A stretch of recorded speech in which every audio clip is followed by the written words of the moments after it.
Kinsey magazinidan obzor qilganmidinglar? Shunaqa нежно розовый цвета sviter oldim.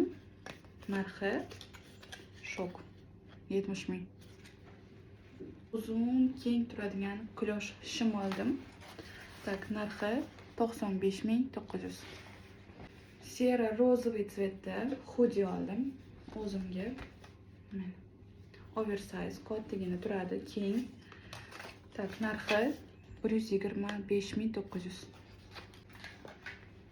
Розовый нежный jogger oldim, hoodie bilan moslab. Narxi 59.900. Machalchik oldim. Narxi 7000 qizlar va bigudi oldim. Kstati, bigudini narxi 17000.